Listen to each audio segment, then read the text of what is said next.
Fantastic. I hope you had some fun exploring this technique today. Uh, let first disclaimer I'd like to give is that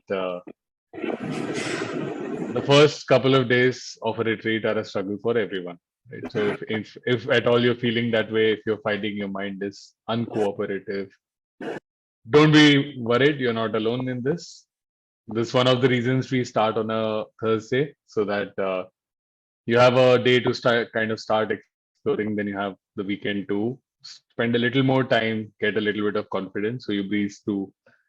By the time it's Sunday, you're starting to breeze through the rest of the week, right? So I hope all of you had the opportunity to test out the practice, to fine tune your space, right, where you're sitting, figure out whether you need a clock around you, figure out the space that you'd be walking. So I hope you had the opportunity to do that. It will make the rest of the retreat much easier. And I hope you spend time smiling. If not, there's a reminder, and I'm going to be reminding you often throughout the retreat. Smiling is very important. Two reasons. One, when we smile, it's a great feedback loop to our mind as well, right? So I think many of us have encountered a lot of emerging information about the mind body connection, right? So the way your mind is conditions your body language, conditions how you experience the world, and the way your body is also sends feedback to your mind, right? So your mind is trying to understand, just like you feel a certain sensation in your spine if you're scared, or you feel something in your gut, right, if you're looking down from a height, and that affects your mind state. Similarly, a smile reinforces a uplifted mind state. One of the things we want to do is to develop a uplifted mind state, right? One, a good home base, and the second thing is it puts us in a good frame for learning, right? So if we are worried, frustrated about something, it's unlikely to be paying attention to learning something new, more involved with trying to fix what seems to be wrong, right? So that's the other benefit of smiling. More benefits will emerge as we go through this retreat, right, to the rest of the days. So just a quick reminder to continue smiling. I do see a bunch of smiling faces. May not, it may still take a little more time, maybe a day or so more, to do it more naturally, to enjoy doing it, but you will get there.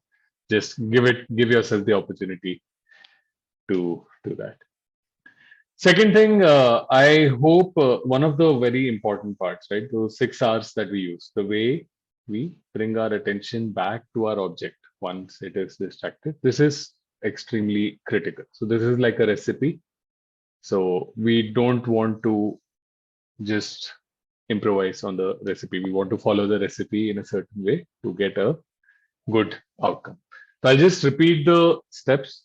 We start with our practice, and by now I'm sure all of you are familiar how your mind drifts away almost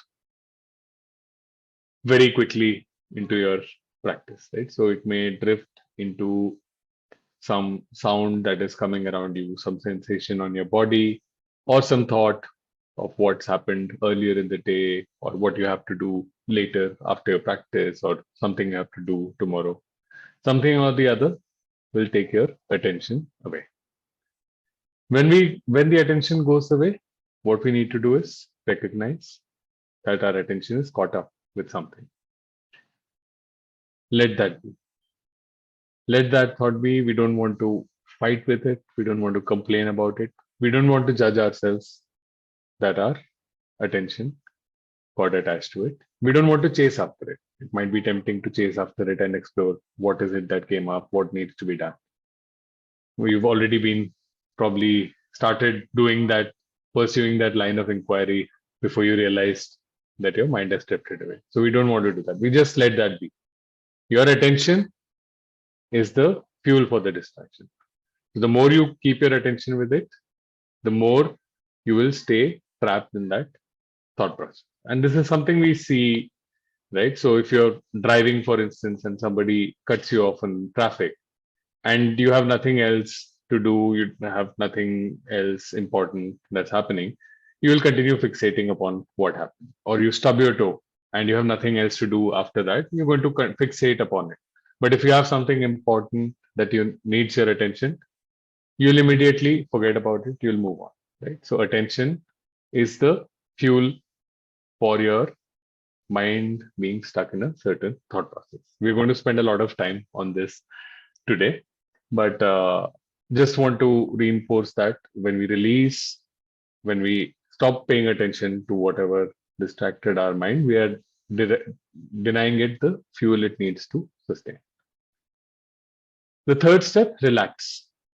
Relax any tension and tightness in your mind and body. This is a extremely important part of this process, of this harmonious practice of bringing the mind back to our object with skill. And you'll find that anytime your mind goes away, there will be a base level of tightness that develops in your mind and body. So you may feel it at the top of your head, back of your head, shoulders, sometimes parts of your back as well. And this tightness is a symptom of craving. Your mind is stuck with wanting some kind of an outcome in the thought process. I like it, I don't like it, I want it to be this way or that way. Right? So this tightness is a symptom of craving, which the Buddha also identified as the origin of dissatisfaction. Once we're caught in craving with something, we won't rest until there is a certain outcome that our mind wants for that situation, right? And this is what creates dissatisfaction. So recognizing this is important. So the Buddha did not talk about craving as a very high level phenomenon. He actually talked about it as a very micro mechanism of the mind that we can learn ourselves, we can teach ourselves to identify and let go of. So recognize, let that thought be, relax the tension and tightness, smile, start our journey back to an uplifted state of mind, and then come back. Place the attention back on the object of meditation, which is sending that feeling, that warm feeling, that happy feeling to ourselves or to our friend, depending on where we are in the meditation. And the last step is very important, the repeat step. The last R stands for repeat. It is implicit that your mind will wander from time to time when the conditions are right for it. So we don't need to judge ourselves. Our job when we sit down to meditate, when we practice, is not to clear our mind or not to force our mind to be with the object. It is to stay with the object, but the more important thing we're doing is actually getting more familiar with our attention and how it moves, right? So we want to understand how it went away. We want to bring it back with skill. Every time it goes away, we want to bring it back with skill, right? So that is what we want to do with the practice. We don't need to force our mind to be clear. We don't need to force concentration or focus on the object of meditation. We decide to stay with it. We create an intention to stay with the object of meditation. And if our mind drifts away, it happened because the conditions are right for it. No judgment required. Use the 6 hours and bring it back with skill. Think of a child being taught something and then straying away from what it's being taught, right? You just gently bring the child back again and again till it starts to understand, right? That's the same attitude that we bring to our practice. Okay.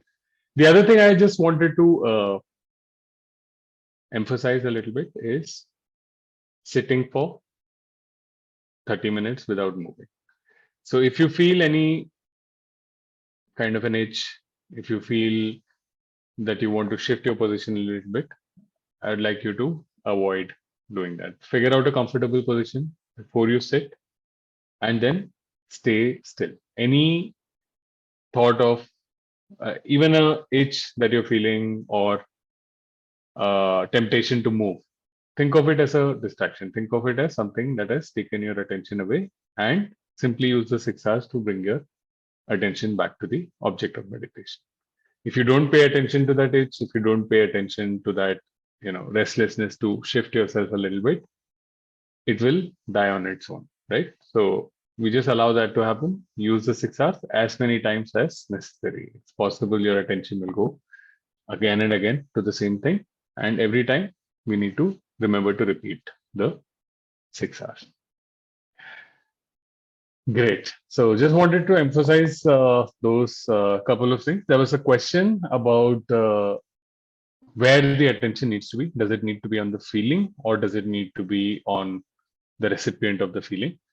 So the object of meditation is the act of sending that feeling to your recipient. So whether it is sending that feeling to oneself or sending that feeling to another person. So it's not just the happy feeling, we're sending that, wishing that happy feeling to ourselves, wishing that happy feeling to our friend. So that is the object of meditation. Don't think too much about it. It is one of those things like cycling that we talked about. When you learn to cycle, overthinking it never helps, right? Just allowing yourself to be with the process, allowing yourself to find your balance and your comfort in that is most important. So don't try to get too technical about it. Stay with the feeling of wishing your friend well. Okay. Great. Sorry, I have a question. Yeah. So staying still, like I got what you meant in terms of things that seem like a voluntary, like if there's an itch, right? I can move my hand and I have control over the fact that I can move my hand to itch it. What about things like yawns? Yawn might be there. You might feel like sneezing. You might feel like clearing your throat. So just allow it to be there. What happens is, if it really needs to happen, it will happen involuntarily. Okay. So just allow it to be. Like you may need to move slightly if you need to pass gas or something, right? So that's fine. And you will find initially, especially, you will find yourself slumping a little bit. It's okay to straighten yourself slowly. Okay. So I'll tell you also why it's important to sit still, right? So what happens is your mind always pays attention to changes in your environment, whether it is your body or whether it's around you, right? So if you get into cold water, right, or you open a tap or shower with cold water, so initially you feel that it's very cold, but then your body acclimatizes. It's not because your body temperature goes up, but your body says there's actually no change happening in the environment right now.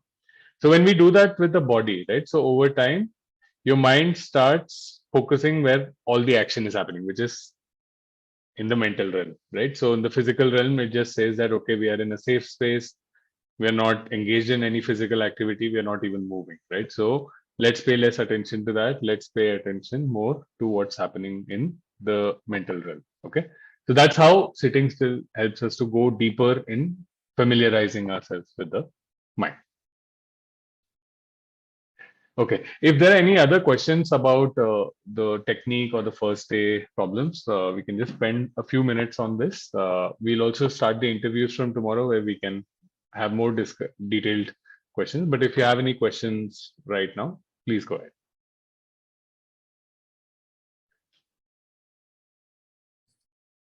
Hi, Rajiv. So, Rajiv, I was focused. I was able to the mind does waver, so I was trying to bring it back. But the essence of in the relax step, right?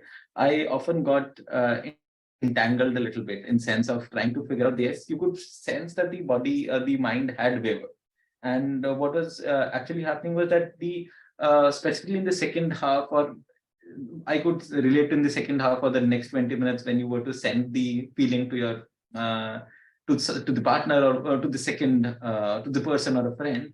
That's when you had the imagery of the friend becoming an image in the mind, right? And you sense that there is this image coming up. Now, how does the operationalization of the relaxed step?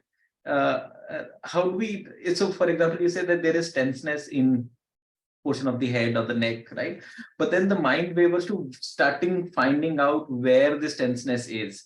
So mind moves away from the image of this person to finding out where is this tenseness, right? So now I understand that it is trying to find out where this tenseness is. So it keeps jumping, but then how do I operationalize the relaxed step to actually get back to the feeling? So great question. So do you drive a car? Yes. Okay, a manual car, manual Yeah, transmission. manual Right? car. Yes. So when you learned, you struggled with what to press first and what to press next and what to get next, right? And now you don't have that problem. So it is Hmm. just a matter of getting familiar, right? So when you have to use the 6 hours only when your mind is completely distracted. Okay, so if there are things coming up in the background, you don't need to use the 6 hours. You use it if your mind is completely forgotten about your friend and gotten into another story. Okay, that's when you use it. So you have already drifted away from the object. While bringing back, what you're doing is you're diffusing that grasp that your mind has on that other topic that has taken it away, right? So you almost find it difficult to come back, right? There is a like your mind is stuck with the thought that is distracting you. So you want to just let it be, right? So you just like dropping, you're holding a pen and you drop it, right? So it's literally like this. So you recognize that your attention is caught up with this. You say, I'm not going to give any more attention to this. And while you're doing that, you loosen your grip a little bit and then relax. You literally let that thought go with the physical. So there is actual tangible correlate of your mind grasping onto some thought process. Okay, so you're just letting it go. And again, as you do it, so initially it's okay to take 2, 3, 4 seconds to just go through the steps, 5 seconds if required. Just go through the steps in the right order. And then it will become like a smooth flow, right? So it'll take a second or so just to do it, and you don't need to fight to make it absolutely zero tightness, like I'm going to really force the relaxer. That won't help, right? Just let it go. You can't let go more than this, right? Just let it go and come back. Okay, great. So I'm going to use some visual aids today. I want to talk a little bit about attention. So yesterday we talked about how understanding the mind has a lot to do with attention.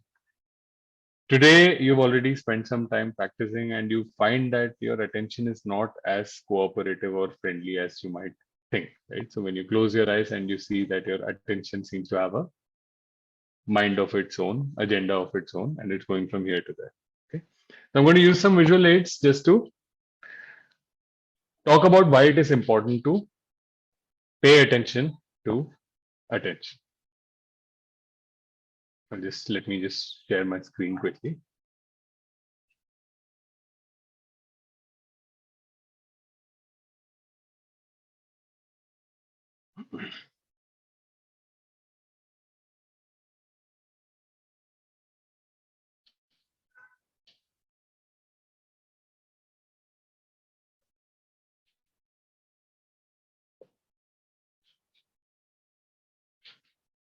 Okay. So on the left, I have an image of something that most of us would have gone through. You have three children sitting in a classroom, right? They're exposed to the same kind of information, same visual information, same teacher, same auditory information that is coming in. But it doesn't mean that they're experiencing the same thing. One kid might be thinking about sports, one might be thinking about food, one might be thinking about what to do in the evening, one might be actually paying attention to what's happening in the class, right? So even though, so our experience of life is not the information or environment that is around us. It has a lot to do with where our attention is. So you might have at least one of these children, and I'm sure in your life you must have attended at least one class where you stepped out of it not having absorbed a single piece of information, right? That happens to everybody. And it's not about what information is presented to you, it's about where your attention is, right? So each of them had a different experience of life, although they were actually getting the same signals from the physical environment. If you look at the second image, there's an image of two people having dinner, but while having dinner, you also have an option to pay your attention on different things. Same kind of concept, right? So you have the option of paying attention to the person you're dining with. You may be worried about getting a phone call from work or you're expecting an email. I'm sure everybody is experienced phone hallucinations, where you imagine your phone has rung or beeped or vibrated, right? And you look at it. If not, you just worry that there might be something, some kind of a notification. You go there. So your attention keeps wandering, right? And the contention that I'm going to make is that attention is the most primary ingredient. So you could be in any part of the world and your attention could be in a completely different part of the world. So within a moment, within a second, based on where your attention is, you can experience heaven and hell and back to heaven. Right. So there's a very famous story of a samurai. It's a Zen story who goes to very powerful samurai goes to a Zen monk and he says, "Old man, I want to learn about heaven and hell. Tell me about it." So the old man says, "You're a dirty samurai. I have no time for you." Some speaks derogatively, and the samurai gets extremely annoyed. He picks up a picks up his sword and is ready to strike the Zen monk. Right? The monk says, "This is hell," and the samurai just realizes he stepped into a trap and he sheaths his sword, puts it back in its scabbard, right? And the monk says, "This is heaven." So just where your attention is. So irrespective of your physical environment, your attention, the sequence of things that is happening in your attention determines your experience of life. So this is a very, very important thing. It may be obvious to some of you. It was never obvious to me because I used to always have a story of my life. I was doing this, then I was doing this, then I was doing that, right? But what we see when we practice this, our attention is constantly flitting from one thing to another. And it seems to have absolutely nothing to do with what we actually want to do. We narrate a story of our life where we actually wanted to do those things, or we were feeling like it, or our mood was like that we were thinking about it. So that is a story we tell ourselves. But just wanting to do something and our attention being there is not the same thing. And our experience of life can be seen as a sequence of our attention being. So you were doing something before you came for this talk, and you sat over there. Then while we were waiting for everyone to join in, maybe your attention wandered somewhere. Then we started. Even then, maybe your attention wandered somewhere, right? So your experience of life, and it's possible that you might be completely preoccupied with something. Maybe one of you got a phone uh, message from work, and suddenly you're transported to a different universe, different reality, right? What do I do to appease my boss, or what do I do about this very critical piece of work I have to submit tomorrow? So your attention, the sequence of attentional experiences that you have is actually your life's experience, not what is happening around you, not what is happening with you, not who is around you, not what they are saying to you. So that's how important attention is. And we can proudly understand that, and we can proudly reflect on the fact that none of our education in this country or anywhere else in the world teaches you the first thing about attention for as many years as you have studied, right? So this is what this is a representation, right, of attention being. I have used these thought bubbles to kind of represent. Okay, maybe you logged on, you had some work thing come up, and then I said, okay, let's begin. And then we talked about something. You remembered something about your practice earlier in the day, started thinking about something else. So this is your experience of life. So on a timeline, if you place where your attention is, what it is thinking about, it is supremely important.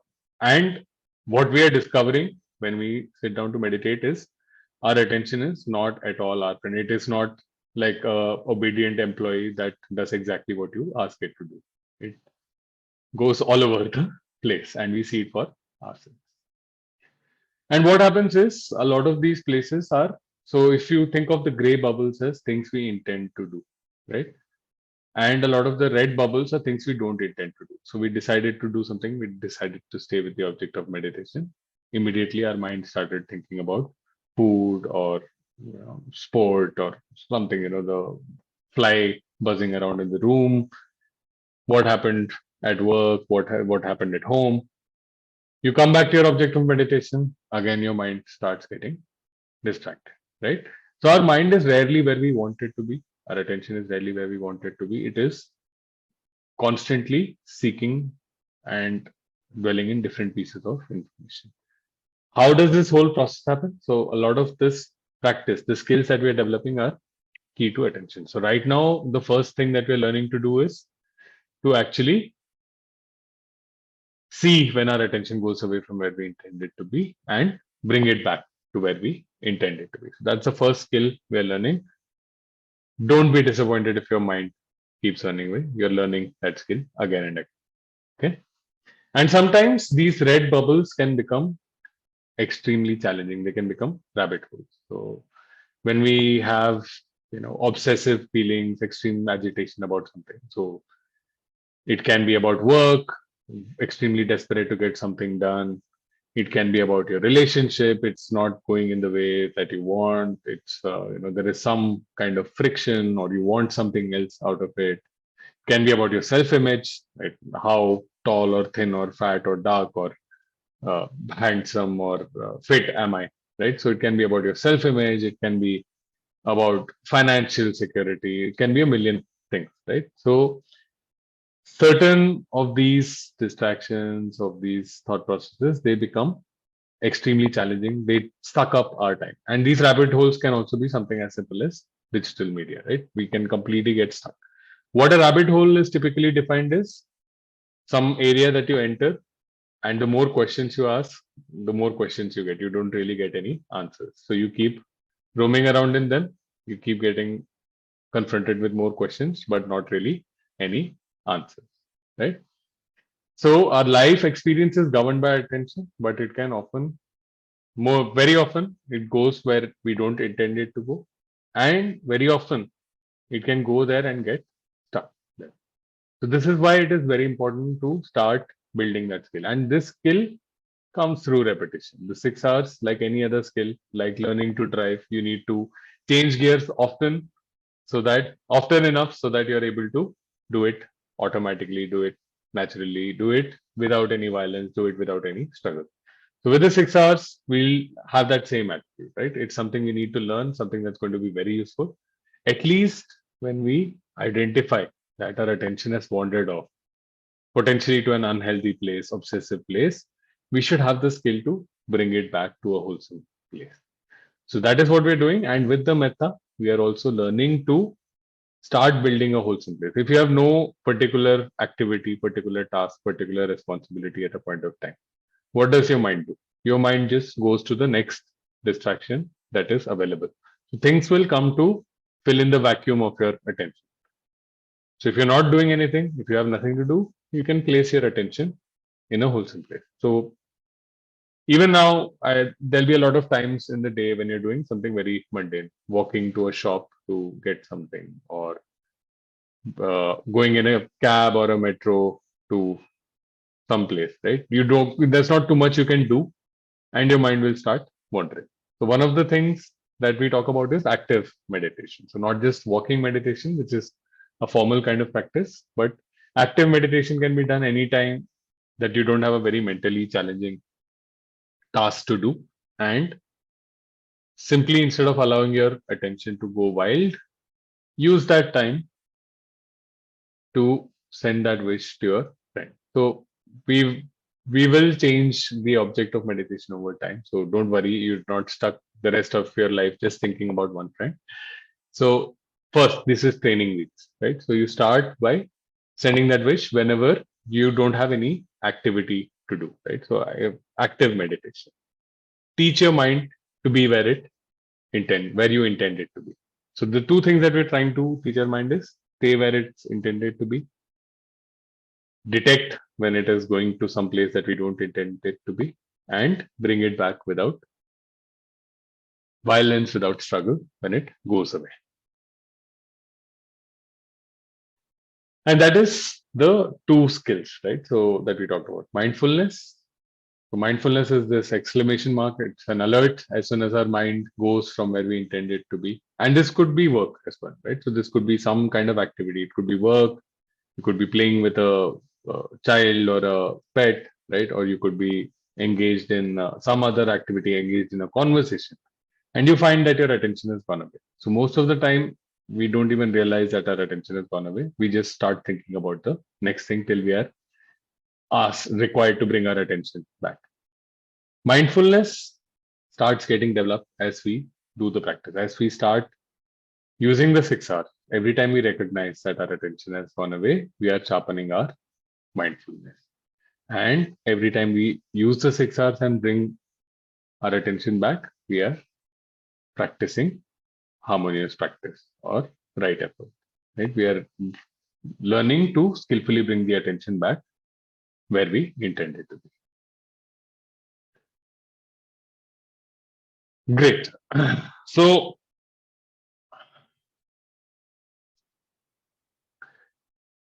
I'd like you to do a couple of things for tomorrow. So as you go about your daily activities, start noting what are your rabbit holes, what are your habitual patterns of thinking. So the kind of mindfulness that you bring into your practice, that I want to stay with something. Just start understanding where start making a note of things where your mind starts to go into a very familiar pattern of thinking. And most of the times you'll find that you don't really emerge with any new information, any solution. So there's a great thing that people obsess about a lot, which is financial independence, right? So every now and then somebody or the other will start thinking about financial independence and when will I be able to retire? Right? So that's a thing that I hear a lot uh, around me. And that is one kind of rabbit hole. Self-image is a major rabbit hole. Relationships, work, family, health. So these are all typical rabbit holes.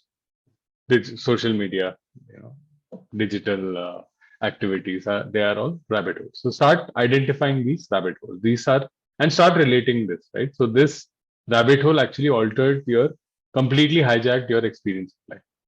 You wanted to be doing something, or maybe you didn't have an agenda, but maybe you didn't have the agenda of going down that rabbit hole either, right?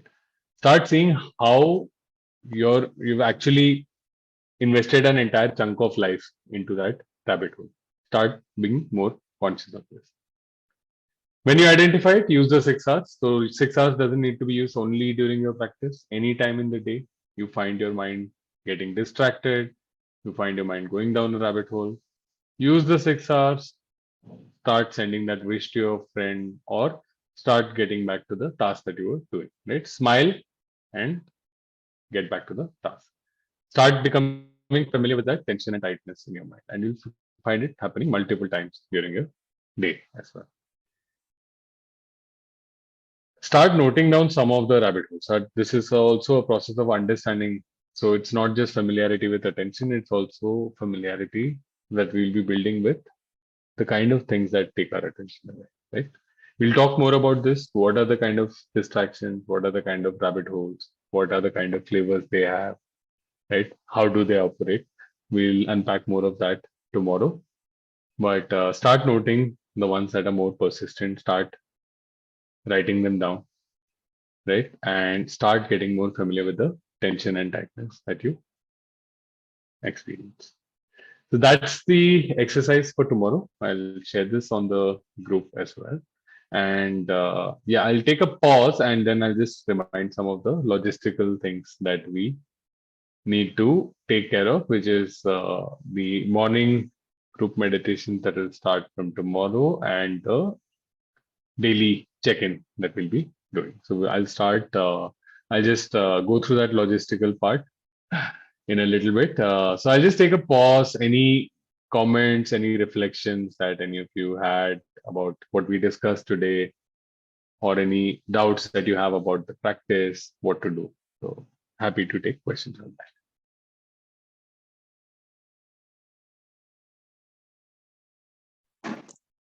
So maybe not just a question, maybe it's a question. So essentially, the way I'm trying to do this is if I cannot find time, I'll do it anywhere I can. Like I started doing it while I was driving the car. And I think it was helpful. I don't know, we can maybe talk about it when we, talk one-on-one. like I couldn't find time to walk, so I decided, I go through this drive every day. So it doesn't use a lot of active brain, and it's pretty empty road. So I figured that's where I'll do it. And I think coming in here, I really wanted to incorporate this into my daily life. So that's kind of the approach I'm taking, of course, along with the morning session as well, the dedicated Yeah. sit down. That's perfectly fine. So actually, what we want to do is eventually, we don't want this to be a practice that lies somewhere in isolation, right? We want it to be part of. This is a very simple proposition, right? Being able to keep our attention where we want to, being able to identify when it gets distracted, being able to bring it back without fighting it. Very simple, all the time skill. This skill is relevant at all points of time, right? So your attitude towards this is perfect. Just think about it as, so the sits are important. I do want you to do two sits, because what this allows the mind to go deeper and to develop these skills in a more conducive environment, right? So it is a bit like you going to doing a proper workout to build your muscles versus using those muscles and maintaining good posture during your day, or if you're playing a sport, during playing that sport, all that work that you put in the gym helps you to be better at that time, right? But there is a special quality to the learnings that you get when you do that kind of dedicated workout as well, right? So just keep that in mind. Don't try not to substitute that, but wherever you can, as many times as you can in the day, if you can do this kind of active meditation that you talked about, that's fantastic. It's very useful.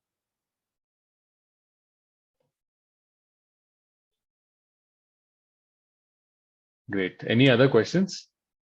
Any comments? Anything you want to share from your practice? Anything funny that happened or interesting that happened in your practice? So feel free to share. So sharing in these groups is always useful, because something that you experience may actually turn out to be, or what we discuss may be very useful for someone else. So feel free to contribute. So, Rajesh, I tried the meditation in the morning. Didn't obviously try in the evening today because I haven't had the time to do it yet. So one thing which was, so like you said, we need to find an object wherein, we can go back in our memories and find when was this, what made us happy at a particular point, and take it as an object, right? So one, obviously there was a lot of distraction. So maybe I could stick to the object for maybe 5 to 10 seconds, and then it goes away to a different direction. Then the good part was I was able to relate that, recognize that, my mind has diverted from the main object and just gone somewhere else. So when I try to get it back and I come back to the object, right? So what I was feeling is like, because I was not getting any kind of what do I say, warmth in it, in the sense that, I have a feeling that, the object which I chose, I'm not getting that feeling from that particular object. Correct. Because yes, at that particular point of time, maybe I was very happy when that happened. But when I'm trying to think about it now, maybe I'm not getting that warmth, the feeling that I'm supposed to. I don't know what I'm supposed to get, but Right. there's something, right? So how do you tackle? So then I start thinking that, am I did I select the wrong object? Then I start thinking, maybe I should think about something else. I mean, you get the process, right? Then I automatically start digressing from one thing to the other. Understood. Thanks for sharing that. So two things. One, the memory that we bring up, it is a prop to generate a happy feeling. So you remember what it is to be, what it is to be happy. You just using that memory to remember what it is to be happy, and you're wishing that feeling of happiness to yourself, right? So just like when you're stressed, you'll feel tightness in your shoulder. When you find something startles you, you'll have something run up and down your spine. So just like that, you'll feel a little bit of a warm feeling in your chest, and you can just wish that to yourself. Okay. Sometimes what happens is there may be some kind of so you may need to use 2-3 memories to bring this up. 3-4 memories, that's fine. Anything, figure out what works for you. For some people, it can be something as funny as like, dogs and cats playing the fool on Instagram. That kind of a memory can also bring them that kind of happiness. So anything that makes you smile, makes you happy, bring it up and wish at it. Sometimes what happens is we may find some trouble in sustaining that feeling. Okay. And then what happens is if that is happening continuously, then we make a modification to the practice that allows you to generate that feeling again. And then we come back. So when we do our one-on-one check-in, I'll get into more detail. So it's not a problem if it is happening, as long as now you're starting to familiarize yourself with attention and its movement. So that's a great start, learning to do that. Okay. And I would suggest also after this talk, normally the second sitting in the day can be done after the discussion that we have, because I have freshly described some parts of the territory and it may be interesting for you to explore that territory at that time. So if you can do a sitting today in the evening, you'll have one in the morning if you are able to join the group meditation. And then when we do the check-in, I'll discuss in more detail, see where you are. And that's why the daily check-ins are very important, right? So sometimes one might get stuck at some point and might need some kind of a little fine-tuning in the practice. Okay, so we'll cover that when we meet tomorrow. But just wanted to remind you, you can use different memories. Second thing I wanted to remind you is the object of meditation is sending that feeling to yourself or to your friend. It's not that memory. So the memory is just a prop to bring up the feeling. The phrases you use in your mind are just a prop to sustain that feeling. The object of meditation is sending that wish to yourself or to your friend. Okay. And you need to smile more. I know you have a job that requires you to, round up a lot of people and get them to do stuff, but you got to smile more. And I know it's the end of the month, but you've got to smile more. It will help you with sustaining that feeling as well. Okay, great. So I'll just quickly touch upon. So we'll start with morning group meditation sessions from tomorrow at 6 a.m. And it'll be on the same link. Mridul will be conducting those sessions. So we'll do the morning routine of taking the refuges, taking the precepts, reading the Dhammapad verses.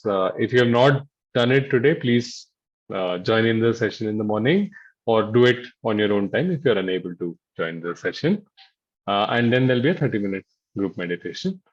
So that is one thing that will start from tomorrow.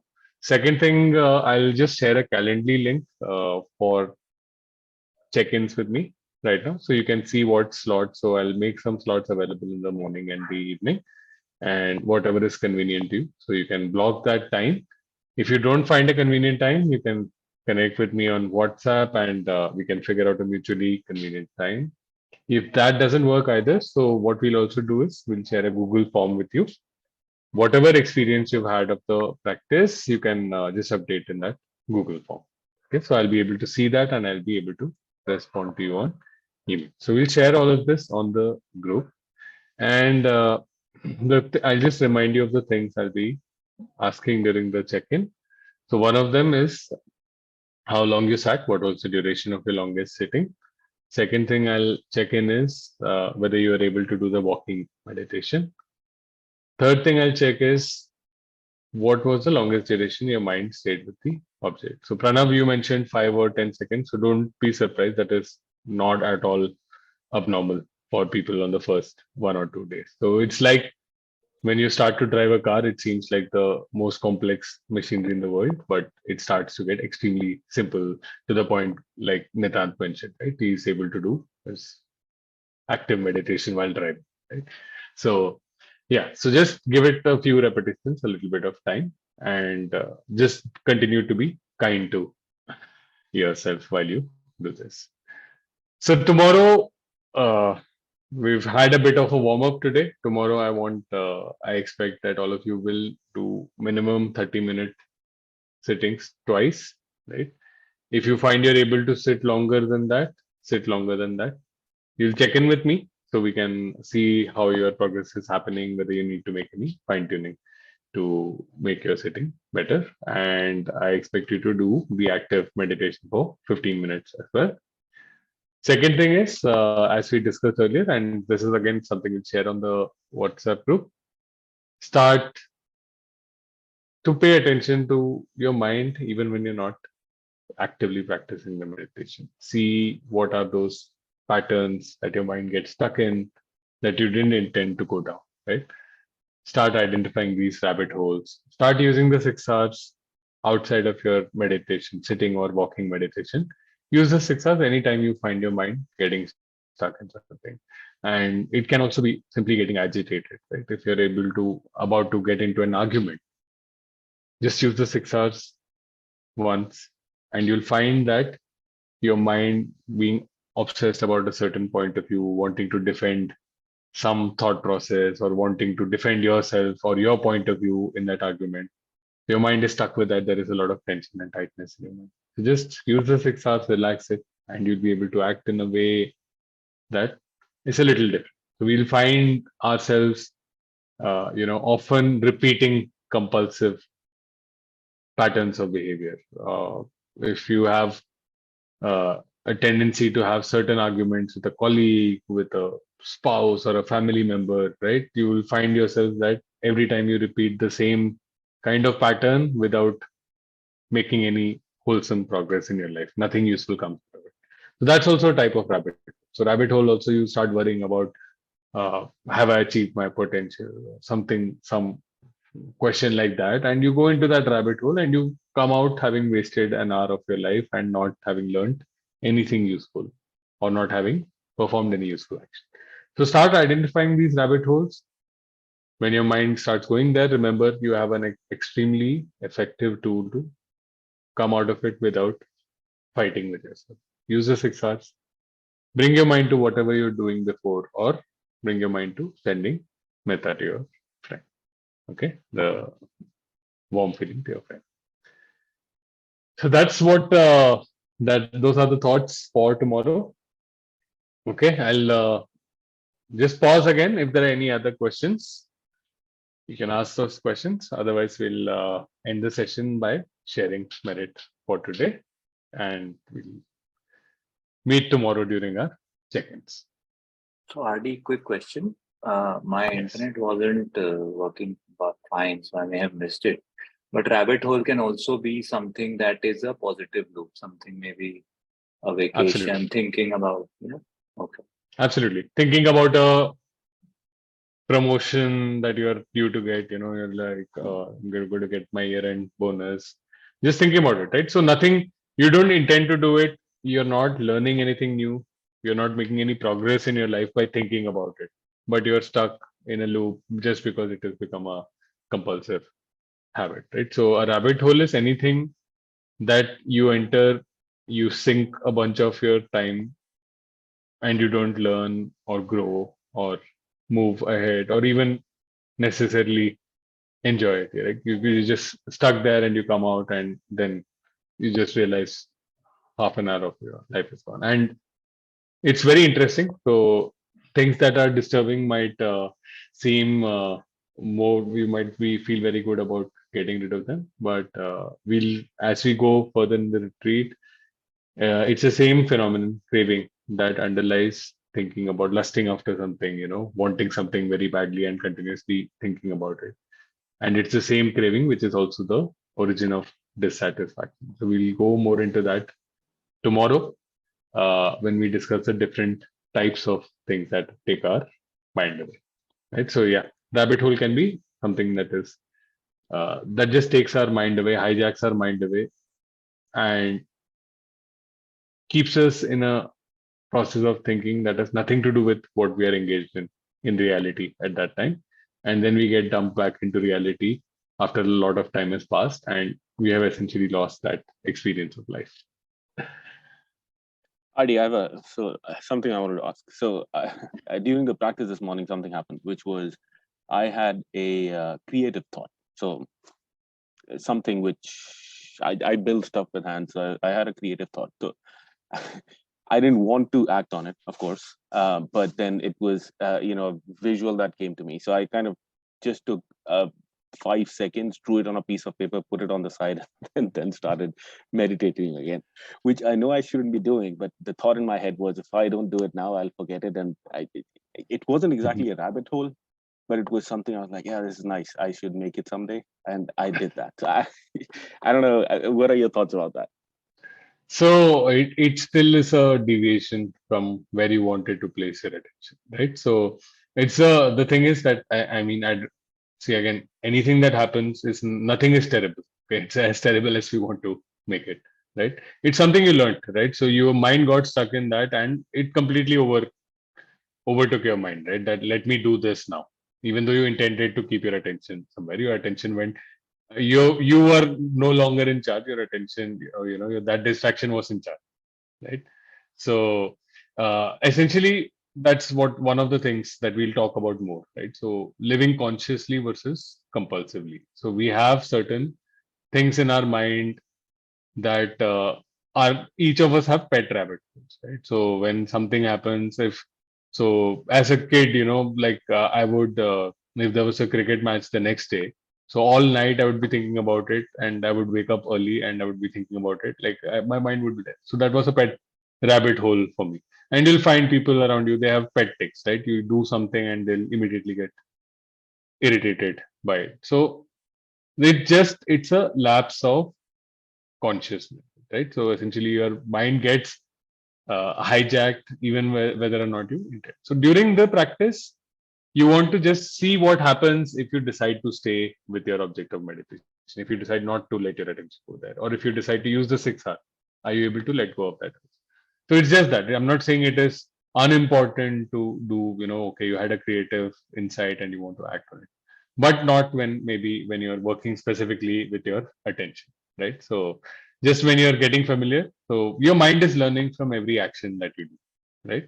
And what you taught your mind in that instant is, if it is interesting enough, then we'll become compulsive, right? So that's what you taught your mind in that instant, right? If I can justify why this is good, right? I might lose this thought. This is a great visual that I had in my mind. So if I can justify it, then I will give in to a compulsion. So that's what your mind learned in that instant. And that's what your mind has been learning all your life, right? So it's not something one-off terrible incident that you have done, right? It's just happening. So we want to kind of see what it feels like to not go in that way, So to decide that we want to stay somewhere, decide we have an agenda, and our attention is cooperating with us, being friends with us, staying with that, right? Not going after other things. So we want to kind of experience what it feels like to be able to develop that skill, and what we can learn when we develop that kind of a skill. Makes sense. Right. So again, be kind. This happened. Great. You learned something. And tomorrow we'll also talk about how distractions are actually can be seen as our teachers, right? So they're not our enemies. They're actually teaching us a lot about how our mind works and what we hold dear, what we are attached to, what we hold important, right? So we learn a lot when distractions come, right? So that's part of what we'll talk about tomorrow.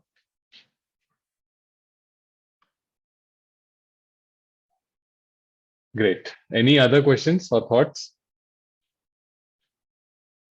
I had one small. It was more of a notice than a thought per se.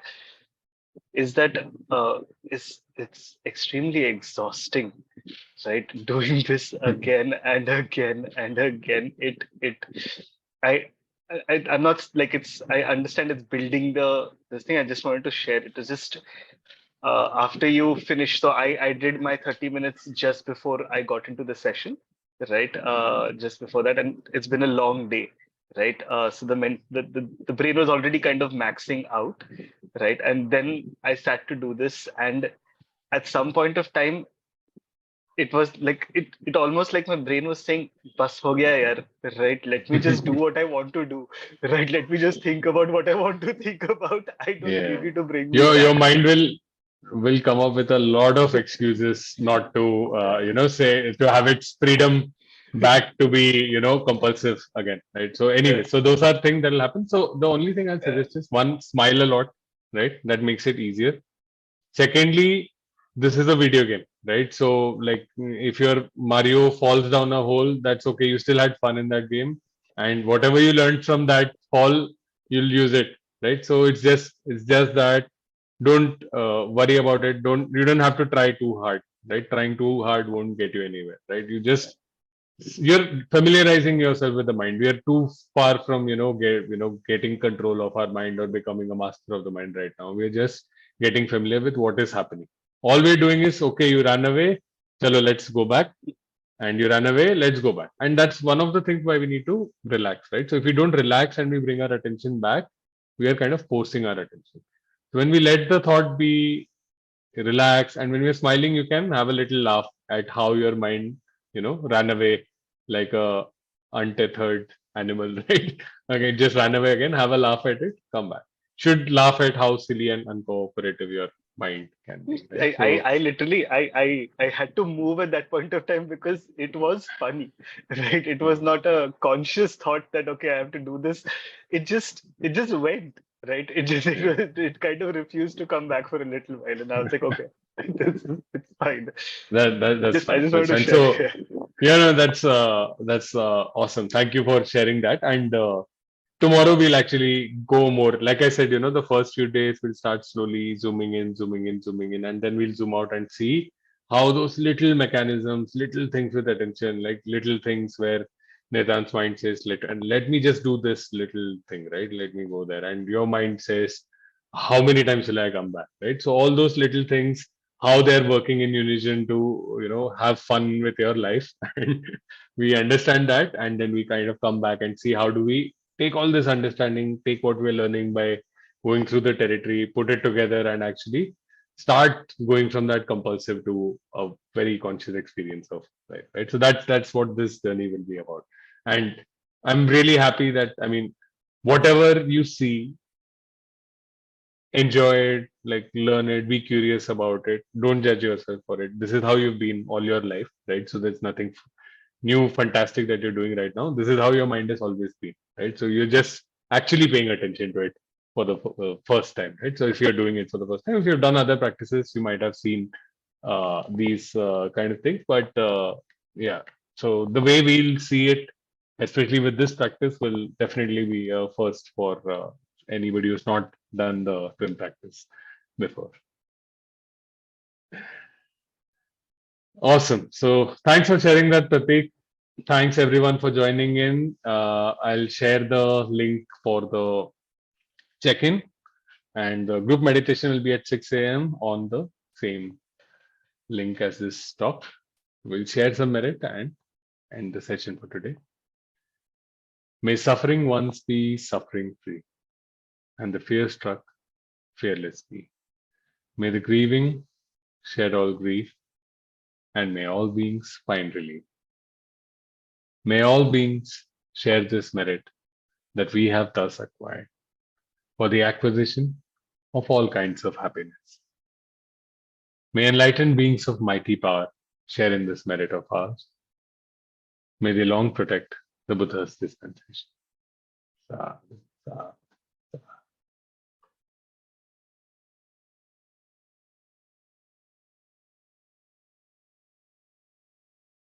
Okay, have a lovely evening, everyone.